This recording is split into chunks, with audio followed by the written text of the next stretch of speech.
मैं golden arts classes Nawada Bihar से अनुराग sir. जो बच्चे इंटर आर्ट्स की तैयारी कर रहे हैं, जो बच्चे 2021 में एग्ज़ाम देना चाहते हैं, उन सभी बच्चों के लिए ये वीडियो बहुत ही इम्पोर्टेंट है। इस वीडियो में लेसन 6 का कुछ इम्पोर्टेंट प्रश्न और उत्तर ऑब्जेक्टिव टाइप दिया गया है, जो परीक्षा के दृष्टिकोण से बहुत ही महत्वपूर्ण है।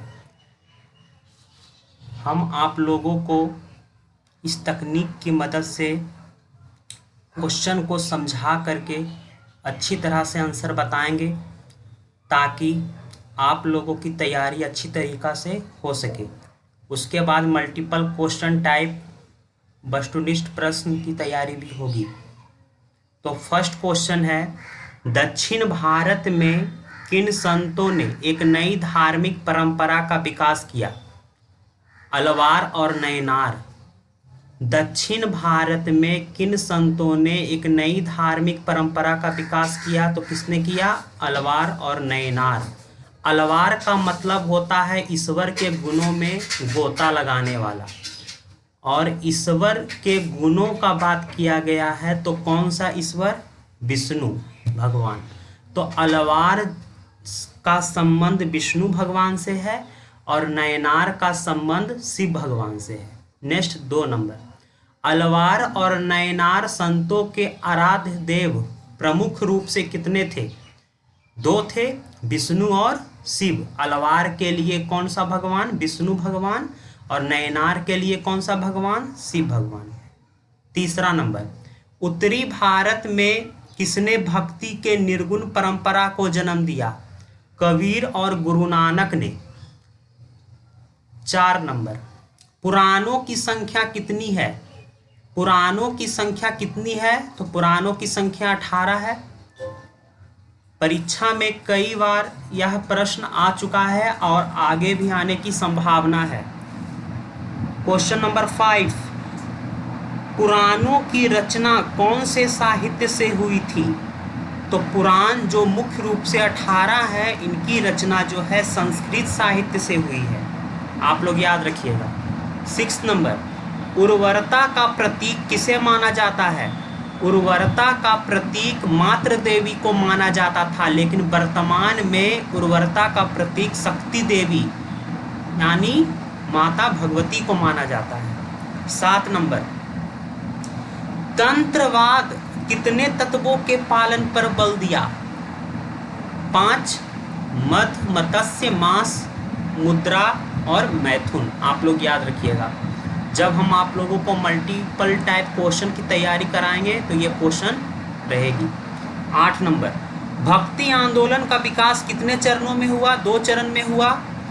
भक्ति आंदोलन का विकास जो है 2 चरण में हुआ है। पहला चरण है 7वीं से 13वीं शताब्दी और दूसरा चरण है 13वीं से 16वीं शताब्दी। क्वेश्चन नंबर 9, भक्ति आंदोलन के कितने स्वरूपों में प्रकट हुआ? भक्ति आंदोलन जो था इसके 2 स्वरूप थे, पहला निर्गुण और दूसरा सगुण। क्वेश्चन नंबर 10, निर्गुणवादी क्या में विश्वास रखते थे?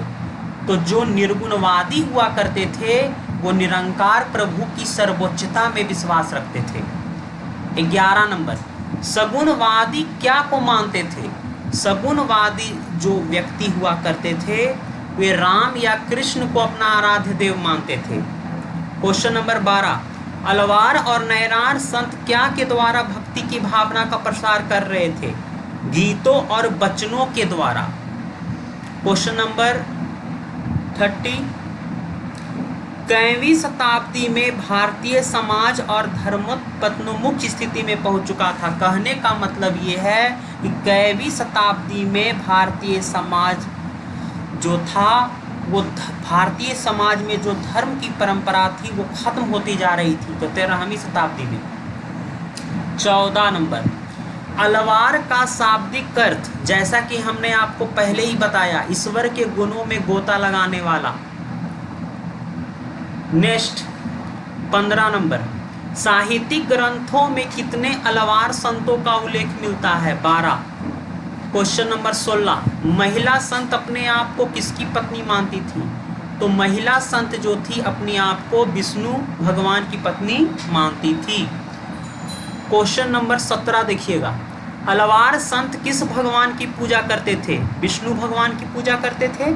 अलवार संत ऐसे संत को कहा गया है जो विष्णु भगवान के उपासक हुआ करते थे, तो विष्णु भगवान की पूजा करते थे। क्वेश्चन नंबर 18, नैनार संत किस भगवान की पूजा करते थे? नैनार संत ऐसे संत को कहा गया है जो शिव भगवान के उपासक हुआ करते थे, अर्थात ये शिव की पूजा करते थे। क्वेश्चन नंबर 19, नैनारों अर्थात शिव भक्तों ने शिव के अनेक भजन एवं गीतों की रचना किस भाषा में की थी? तमिल भाषा में की थी। क्वेश्चन नंबर 20, दक्षिण भारत में जैन और बौद्ध धर्म का प्रभाव कम क्यों हुआ था? तो दक्षिण भारत में जैन और बौद्ध धर्म का प्रभाव कम होने का कारण भक्ति आंदोलन था। भक्ति आंदोलन एक सशक्त आंदोलन के रूप में जन्म लिया था, जिसके कारण दक्षिण भारत में जैन और बौद्ध धर्म का प्रभाव कम हो गया था। नेक्स्ट 21 नंबर, वीरशैव संप्रदाय का उदय पूर्व मध्यकालीन भारत के कैवी शताब्दी एवं कहाँ हुआ था? तो वीरशैव संप्रदाय का उदय जो है ब्राह्मी शताब्दी में कहाँ हुआ था? कर्नाटक में हुआ था। क्वेश्चन नंबर 22, वीरशैव संप्रदाय का मतलब क्या होता है? वीरशैव कहने का मतलब शिव के वीर, है ना। नेक्स्ट क्वेश्चन नंबर, ध्यान दीजिएगा, क्वेश्चन नंबर 23, वीरशैव संप्रदाय के संस्थापक किसे माना जाता है? वीरशैव संप्रदाय की स्थापना किसने किया? वासवन्ना ने किया था, याद रखिएगा। 24 नंबर, वासवन्ना का जन्म कैवी शताब्दी में और कहाँ हुआ? तो वासवन्ना नामक व्यक्ति का जन्म ब्राह्मी शताब्दी में हुआ था। कहाँ हुआ था? तो कर्नाटक के बीजापुर के एक गांव, कौन से गांव? बागेबडी एक गांव का नाम है, वहीं हुआ था। क्वेश्चन नंबर 25, द्वंद्ववाद के सिद्धांत का प्रतिपादन किसने किया था? रामानुज ने किया था। क्वेश्चन नंबर 26, रामानुज कौन थे? तो रामानुज जो थे वैष्णव उपासक थे, यानी भगवान विष्णु की पूजा किया करते थे। दक्षिण भारत में भक्ति आंदोलन के सबसे विख्यात प्रवर्तक भी रहे। साथ ही साथ रामानुज भक्ति आंदोलन के प्रारंभिक प्रतिपादक महान वैष्णव गुरु भी थे। क्वेश्चन नंबर 27, रामानुज का जन्म कब और कहाँ हुआ? परीक्षा में आपको यह प्रश्न पूछा गया था कि रामानुज का जन्म कब और कहाँ हुआ था। तो रामानुज का जन्म 1017 ईस्वी में हुआ था, पेरम्बटूर में हुआ था। क्वेश्चन नंबर 28, उत्तरी भारत में भी भक्ति की कितनी शाखाएं प्रभावशाली थी? तो 2। उत्तरी भारत में भक्ति की 2 प्रमुख रूप से शाखाएं प्रभावशाली थी। पहला सगुन परंपरा और दूसरा निर्गुण परंपरा। क्वेश्चन नंबर 29, सगुन परंपरा का प्रतिनिधित्व मुख्य रूप से किसने किया था? तो सगुन परंपरा का प्रतिनिधित्व मुख्य रूप से रामानंद और चैतन्य नामक व्यक्ति ने किया था, याद रखिएगा। क्वेश्चन नंबर 30, रामानंद किसके मार्ग पर चलते थे? तो रामानंद जो थे राम के द्वारा बताया गया जो मार्ग था उस पर चलते थे, अर्थात रामानंद राम मार्गी थे। और रामानंद के आराध्य देव कौन थे? राम ही थे, याद रखिएगा। क्वेश्चन नंबर 31, चैतन्य किसके मार्ग पर चलते थे? तो चैतन्य जो थे कृष्ण के द्वारा बताया गया मार्ग पर चलते थे, अर्थात चैतन्य जो थे कृष्ण मार्गी थे। क्वेश्चन नंबर 32, निर्गुण परंपरा का विकास किसने किसने किया? तो निर्गुण परंपरा का विकास किसने किया था? कबीर और गुरु नानक और दादू दयाल ने, याद रखिएगा। निर्गुण परंपरा का विकास जो है कबीर, गुरु नानक और दादू दयाल ने किया था। क्वेश्चन नंबर 33, रामानंद का जन्म कैवी शताब्दी में हुआ था? तो रामानंद का जन्म 14वीं शताब्दी में हुआ था और वर्तमान में कौन सी शताब्दी चल रही है? 21वीं चल रही है। क्वेश्चन नंबर 34, रामानंद के आराध्य देव कौन से भगवान थे? तो रा से रामानंद, रा से राम। रामानंद के आराध्य देव जो थे राम थे। आराध्य देव ऐसे भगवान को कहा गया है जिसको हम लोग मानते हैं। तो हर एक व्यक्ति का आराध्य देव अलग अलग होता है। रामानंद के आराध्य देव कौन थे? राम थे। तो चैतन्य के आराध्य देव जो थे कृष्ण भगवान थे। क्वेश्चन नंबर 35, चैतन्य के आराध्य देव कौन थे? कृष्ण थे। क्वेश्चन नंबर 36, चैतन्य महाप्रभु का जन्म कब और कहाँ हुआ था? तो चैतन्य महाप्रभु का जन्म सन 1486 ईस्वी में बंगाल के नदिया जिला में हुआ था, याद रखिएगा। क्वेश्चन नंबर 37, चैतन्य महाप्रभु का मृत्यु कब और कहाँ हुआ था? तो चैतन्य महाप्रभु का मृत्यु 1534 ईस्वी में पुरी, जो कि उड़ीसा में पड़ता है, वहीं हुआ था। क्वेश्चन नंबर 38, वेदांती बुद्धिवाद का केंद्र कौन सा क्षेत्र था? बंगाल के नदिया जिला। क्वेश्चन नंबर 39, चैतन्य महाप्रभु का दर्शन क्या कहलाता है? तो चैतन्य महाप्रभु का दर्शन अचिंत्य भेदा भेदवाद कहलाता है। क्वेश्चन नंबर 40, संत कबीर दास का जन्म कब और कहाँ हुआ था? तो संत कबीर दास का जो जन्म हुआ था 1398 ईस्वी में हुआ था। ये जो समय बता रहे हैं वो लगभग माना गया है, एक्यूरेट नहीं है। 1398 ईस्वी में कहाँ हुआ था? काशी में हुआ था। काशी कहाँ पड़ता है? वाराणसी में, यानी बनारस में पड़ता है। क्वेश्चन नंबर 41, संत कबीर दास की मृत्यु कब और कहाँ हुई थी? तो संत कबीर दास की मृत्यु 1518 ईस्वी में मगहर, जो कि उत्तर प्रदेश में है, वहीं हुई थी। क्वेश्चन नंबर 42, कबीर किसके शिष्य थे? तो कबीर जो थे रामानंद के शिष्य थे, यानी कबीर के गुरु का नाम अगर पूछे, कबीर किसके शिष्य थे, यानी कबीर जो थे वो किसके शिष्य थे, यानी गुरु का नाम पूछा है तो रामानंद उनके गुरु थे। 43, कबीर का अर्थ क्या होता है? तो कबीर का अर्थ होता है महान। क्वेश्चन नंबर 44, कबीर के व्यंग्यात्मक दोहों और चुटकुलों को क्या कहा जाता है? बानी कहा जाता है। क्वेश्चन नंबर 45, कबीर के उपदेश किस ग्रंथ से संग्रहित हैं? बीजक। एग्जाम में पूछा भी जाता है कि कबीर के जो उपदेश है और ये उपदेश जिस पुस्तक में संग्रहित है उस पुस्तक को क्या कहा जाता है? तो बीजक कहा जाता है। नेक्स्ट 46 नंबर, जो कि बहुत ही इंपॉर्टेंट प्रश्न है, VVI, गुरु नानक का जन्म कब और कहाँ हुआ था? तो गुरु नानक का जन्म सन 1469 ईस्वी में लाहौर के निकट स्थित तलवंडी नामक ग्राम में हुआ था। वर्तमान समय में लाहौर जो है कहाँ है? पाकिस्तान में है। क्वेश्चन नंबर 47, गुरु नानक का जन्म स्थान क्या कहलाता है? तो गुरु नानक का जन्म स्थान जो है नानकाना साहब कहलाता है। क्वेश्चन नंबर 48, तलवंडी किस नदी के किनारे स्थित है? तो तलवंडी जो है रावी नदी के किनारे स्थित है। क्वेश्चन नंबर 49, गुरु नानक के अपने विचारों अथवा उपदेशों को क्या कहा जाता है?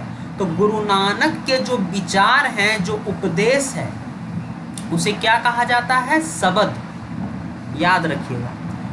क्वेश्चन नंबर 50, गुरु नानक ने अपने विचारों अथवा उपदेशों को प्रचार करने के लिए कौन सी भाषा को अपनाया था?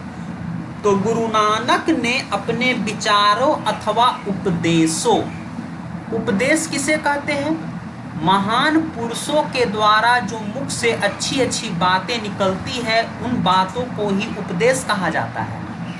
तो ये कौन से भाषा में उपदेश दिए थे? तो पंजाबी भाषा में। क्वेश्चन नंबर 51, सिख धर्म की स्थापना किसने किया था? तो सिख धर्म की स्थापना गुरु नानक ने किया था, याद रखिएगा आप लोग। क्वेश्चन नंबर 52, सिख धर्म के प्रथम गुरु कौन थे? तो सिख धर्म के प्रथम गुरु जो थे गुरु नानक थे। कौन थे? गुरु नानक। क्वेश्चन नंबर 53, सिख धर्म के 10 गुरु कौन कौन थे? तो सिख धर्मावली में 10 गुरु के प्रमुख रूप से चर्चाएं हैं। सिख धर्म के जो 10 गुरुओं थे उनके नाम हम आपको बता रहे हैं। पहला गुरु का नाम है गुरु नानक। सिख धर्म के प्रथम गुरु कौन थे? गुरु नानक थे। दूसरा नंबर में जो गुरु थे गुरु अंगद देव जी थे। तीसरा गुरु अमरदास जी। चौथा गुरु रामदास जी। पांचवा गुरु अर्जुन देव जी। छठा गुरु हरगोविंद सिंह जी। सातवां गुरु हर राय जी। आठवां गुरु हरकिशन साहिब जी। नौवां गुरु तेग बहादुर सिंह और 10वां गुरु गोविंद सिंह जी थे। तो सिख धर्मावली के 10 गुरु जो है इनकी प्रमुख रूप से गाथाएं गाई जाती है, मुख्य रूप से 10 हैं। 54 क्वेश्चन नंबर 54, गुरु नानक उनके बाद के गुरुओं बाबा फरीद, संत रविदास और कबीर के विचारों का संकलन किसने एवं कौन सा ग्रंथ में किया है?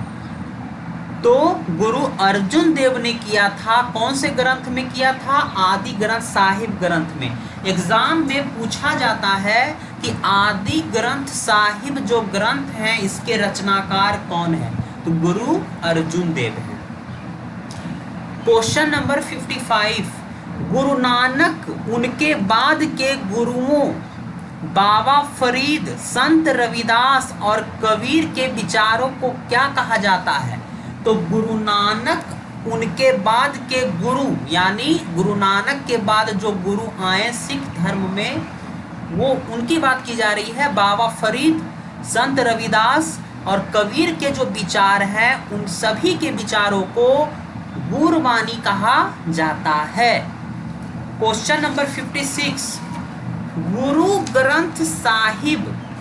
गुरु ग्रंथ साहिब एक पुस्तक है और इस पुस्तक के रचनाकार कौन है? गुरु गोविंद सिंह है। तो एग्जाम में यदि पूछे कि गुरु ग्रंथ साहिब किसकी रचना है तो गुरु गोविंद सिंह की रचना है। क्वेश्चन नंबर 57, सिखों का पवित्र धर्म ग्रंथ किस पुस्तक को माना जाता है? तो सिख धर्म के जो लोग होते हैं उनके पवित्र ग्रंथ की जब बात की जाती है तो गुरु ग्रंथ साहिब। सिखों का पवित्र धार्मिक ग्रंथ किस पुस्तक को माना जाता है? गुरु ग्रंथ साहिब को माना जाता है। क्वेश्चन नंबर 58, खालसा पंथ जिसका शाब्दिक अर्थ होता है पवित्रों की सेना, इसका गठन किसने किया? बोर्ड के दृष्टिकोण से यह प्रश्न बहुत ही इंपॉर्टेंट है। खालसा पंथ की स्थापना किसने किया? तो गुरु गोविंद सिंह ने किया था, याद रखिएगा। Question number 59, question number 59, Guru Nanak की मृत्यु कब और कहां हुई थी? मेरे प्यारे विद्यार्थियों थोड़ा ध्यान दीजिएगा। गुरु नानक की मृत्यु जो हुई थी सन 1539 ईस्वी में हुई थी। यहाँ पे थोड़ा सा मिस्टेक हो गया है, 1539 होगा। सन 1539 ईस्वी में हुई थी, याद रखिएगा। कहाँ हुई थी? करतारपुर में हुई थी। क्वेश्चन नंबर 60, मीराबाई का जन्म कब और कहाँ हुआ था? मीराबाई का जन्म 1498 ईस्वी में कुड्डकी, जो कि राजस्थान में है, वहीं हुआ था। क्वेश्चन नंबर 61, मीराबाई के गुरु का क्या नाम था? मीराबाई के गुरु का नाम गुरु रैदास था। बहुत इंपॉर्टेंट प्रश्न है, इसको याद रखिएगा। क्वेश्चन नंबर 62, मीराबाई कहाँ की राजकुमारी थी? तो मीराबाई जो थी मारवाड़ में मेड़ता राजघराने की राजकुमारी थी, और ये जो है इसकी शादी जबरदस्ती कराई गई थी, और फिर बाद में ये कृष्ण भक्त में लीन हो गई थी और भगवान श्री कृष्ण की पूजा किया करती थी और उनको अपना पति मानती थी। क्वेश्चन नंबर 63, मीराबाई किसे अपना पति और प्रेमी मानती थी? कृष्ण को मानती थी। क्वेश्चन नंबर 64, मीराबाई किस ईश्वर को अपना आराध्य देव मानती थी? कृष्ण को ही मानती थी। क्वेश्चन नंबर 65, ईश्वर की प्राप्ति सिर्फ प्रेम और भक्ति से नहीं बल्कि मानवता की सच्ची सेवा से हो सकती है, ऐसा कथन किसका है? दादू दयाल जी का है। क्वेश्चन नंबर 66, नामदेव किसके शिष्य थे? यानी नामदेव किसके शिष्य थे? तो रामानंद के शिष्य थे। तो नामदेव के गुरु का नाम क्या था? रामानंद था। क्वेश्चन नंबर 67, कैवीं शताब्दी में सगुण भक्ति संप्रदाय के प्रमुख प्रवर्तक तुलसीदास।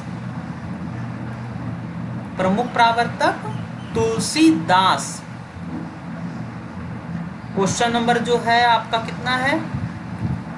क्वेश्चन नंबर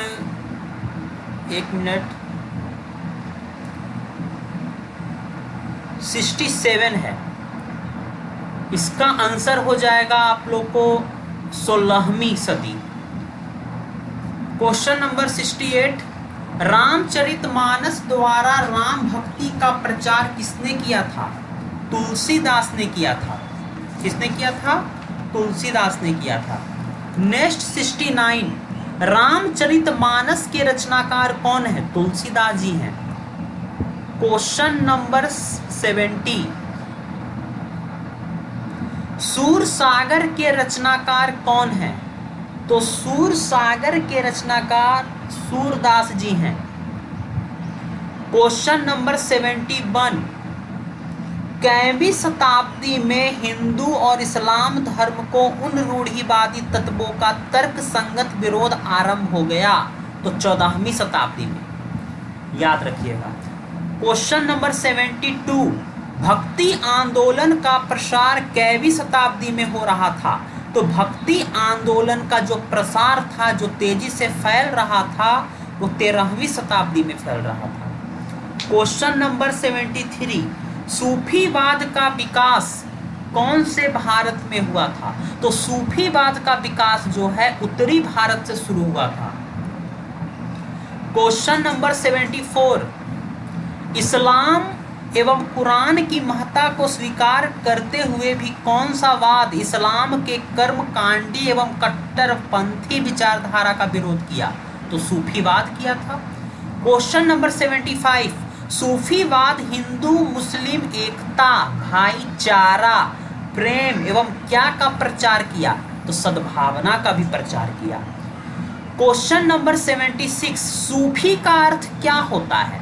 शुद्ध एवं पवित्र विचार और आचरण होता है, और जो इसको अपनाता है वो सूफीवाद कहलाता है।